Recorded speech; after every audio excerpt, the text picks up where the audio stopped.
अस्सलाम वालेकुम ګرانو ملګرو لکه څنګه تاسو ته په سکرین باندې زما د یو تصویر ښکاری دغه شان تصویر به تاسو څنګه ایډیټ کوئ څنګه به جوړوي په د نن ویډیو کې به دا طریقه زده کوو د ټولو مخکې به تاسو دغه شان یو تصویر د ګوګل نه را ډاونلوډ کړئ بیا چې کله را ډاونلوډ کړئ بیا به دغه ایډیټ کوئ دا به څنګه ایډیټ کوئ په دې به تاسو خپل سر ولګوئ نو تاسو تصویر به ایډیټ شي مطلب تاسو تصویر به دغه شانتي جوړ شي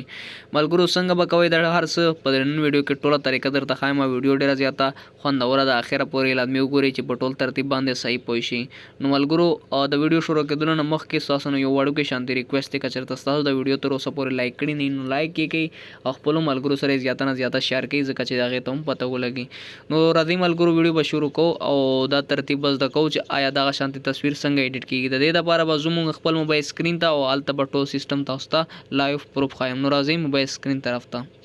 نو ملګرو لکه څنګه ستاسو ته ښکاري زه راغلم خپل موبایل سکرین ته نو د ټولو نه مخکې به ستاسو څه وکئ خپل دا پکسارټ چې کوم دی دا به اوپن کړئ که ستاسو سره پکسارټ نه په خپل موبایل کې نو سمپل د پلی سټور نه ډاونلوډ کړئ او دا اوپن کړئ نو دغه شان به ستاسو دا کولاو کړئ لکه څنګه ستاسو ته په د سکرین باندې ښکاري نو دا د پلس نشان باندې به کلیک وکړئ کلیک چې کله په دې وکړئ نو ستاسو بس دا تصویر راواخلئ زه تاسو ته ښایم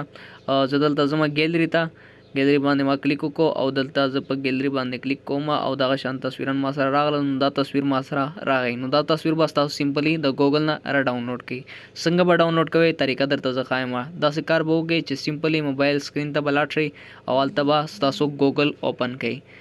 لکه څنګه ستاسو ته ښکاري ما ګوګل اوپن کوو دلته تاسو ولیکئ وداوټ هینډ تو ملګرو ما سره ډیټا آف ته نو زه ډیټا آن کوم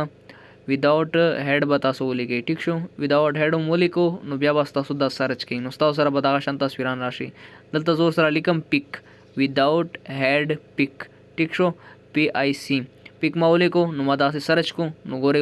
اوس به ما سره دغه شانتي تصویران راشي ستاسو په وړاندې نو ستاسو ګورئ دغه ما سره دغه شان تصویران راغلل اوس زه چې زما کوم خوښ وي ستاسو چې کوم خوښ وي هغه تصویر را ډاونلوډ کړئ دا ټول بغیر د سره تصویران دي په دې کې چې کوم هغه سر وي هغه نشته پکې نو تاسو را ډاونلوډ کړئ چې کوم ستاسو خوښ وي نو ډاونلوډ کېدل نه پس بیا تاسو پکسارټ ته راشئ دا تصویر پکې سلیکټ کړئ چې کوم تاسو ډاونلوډ کو اوس نو چې کله دا تاسو سلیکټ کړئ نو بیا به تاسو څه وکړئ لاندې به تاسو ته ښکاري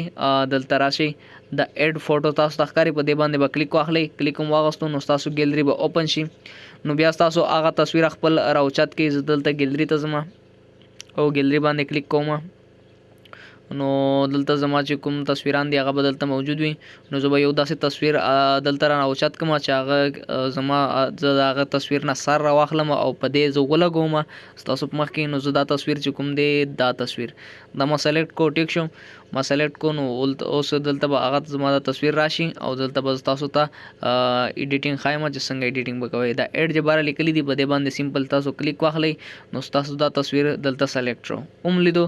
دا تصویر دلته سلیکټ شو اوس د دې چې کوم ایکسټرا پارټ دی د سر نه بهر چې کوم ایکسټرا پارټ راغلی دی دا به مونږ ته ریموف کوو څنګه به ریموف کوو دا بره تاسو ته یو نشان ښکاري دا نو دا به کلیک کې کلیک هم کو اوس په خپل ګوتې باندې دغه شانتي د تصویر چې کوم دی دا دغه شانتي صفا کې د بقیا چې کوم ایکسټرا دی دا به تاسو د دې نه ریموف کړئ نو زه جلدی تیز ریموف کوم تاسو یې په آرام ریموف کړئ نو تاسو ویډیو په دې نه هم زیاته خراشي سوري تاسو تصویر په دې نه هم زیات ښایسته ایډیټ شي نو تاسو ګورئ ما ریموف کو نو ایکسټرا پارټ چې کوم هغه ما ریموف کو اوس دا تصویر چې کوم دی دا په دې موټر سایکل ور باندې لګوم ستاسو په آرام جوړ کړئ ځکه تیز جوړوم چې ستاسو ټایم ډېر ضایع نه شي ځکه چې ټایم د هر چا قیمتي وي او د ویډیو چې زیاته اوږده نه شي نو دغه شانتي ستاسو بیا په دې باندې په طریقه باندې ایډیټ کړئ صحیح پکې دی نو ګورئ زه دلته سیټ کوم نو ستاسو ته ښکاري زما تصویر چې کوم دی ماشاءالله ښه زبردست طریقې سره ایډیټ شو خو ښکلی ښکاري لکه بالکل ریل غوندې کې ښکاري نو ملګرو ستاسو هم دغه شانتي ایډیټ کولی شئ خو ملګرو ستاسو په دې نه چې کله مطلب که دا تصویر ما ځان له ایډیټ کولی نو ما په دې نه هم زیات ښه ایډیټ کړی وی ځکه چې ما سره اوس ټایم کم وي زه تیز ایډیټ کوم چې دا ویډیو چې کومه ده هغه اوږده نه شي نو ځکه زه لږ تیزی کوم نو تاسو ګورئ دلته نه هم تاسو لږ زیات ایډیټ کولی شئ بقیا چې کوم ایکسټرا پارټ دی هغه ریموف کولی شئ نو تاسو ته ښکاري ماشاءالله زما تصویر एकदम پرفیکټ مطلب ایډیټ شو خو زبردست طریقې سره ایډیټ شو. نو چې کله تاسو تصویر ایډیټ شي نو د بره ټیک نشان تاسو ته ښکاري په دې بس تاسو سمپل کلیک واخلئ او پر تاسو ته د بره ښکاري کنه نو په دې کلیک واخلئ په دې چې کله کلیک واخلئ نو بیا بس تاسو ته دغه شانتي انټرفیس راشي. نو دلته د اډ دی دا زه کراس کوم نو دلته لاندې سیو لیکلی دي نو زه په دې باندې کلیک کوم لاندې بیا سیو باندې کلیک کوم او د بره ګوټ کې ډن باندې ما کلیک وکړو نو زما چې کوم دی دا تصویر زما سره په ګیلري کې سیو شو. اوس چې زما سره سیو شو اوس زه هغه چېرته هم اپلوډ کولی شم فیسبوک کې انسټاګرام کې چېرته هم. نو ملګرو دا وه د نننۍ ویډیو امید لرم چې ستاسو په طریقې باندې پوه شوي ملګرو که ویډیو هم خوښه شوې نو زیاته نه زیاته خپلو ملګرو سره یې شیر کړئ او کمنټ